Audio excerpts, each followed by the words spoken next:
everyone! Before going to the topic, let me introduce myself.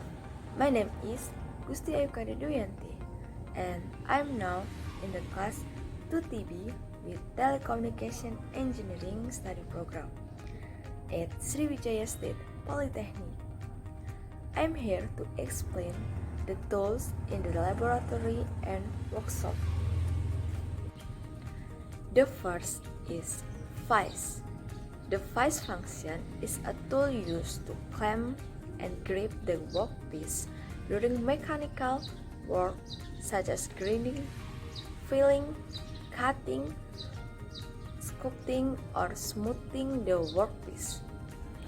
The types of vise are plain vise, swivel vise, and universal vise.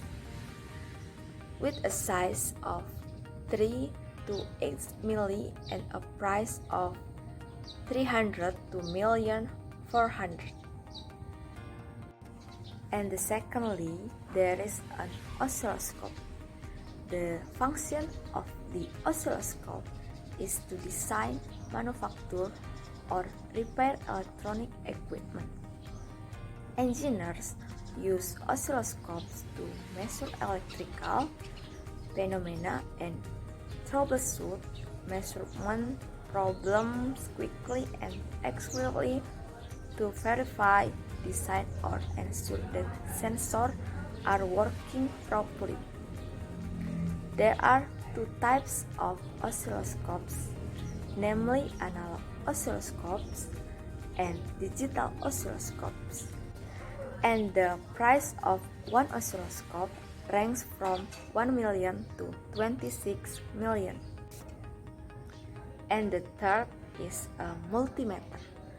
A multimeter is a measuring device used to measure voltage, resistance, and electric current.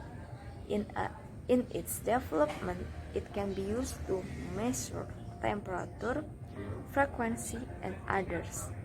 The types of multimeters are analog multimeter and digital multimeter, with a unit price of 35,000 to 500,000.